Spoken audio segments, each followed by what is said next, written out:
So when you first get a tenant, you get security defaults.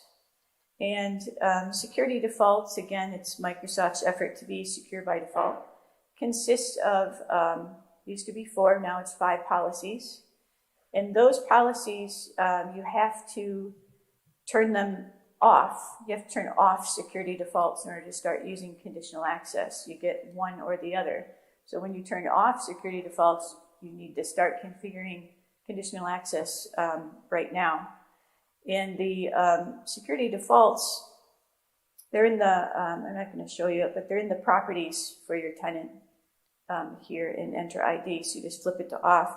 And the things that you need to recreate is you need to recreate the block legacy protocols, block legacy authentication, MFA for admins and MFA for users, and now also MFA for Azure.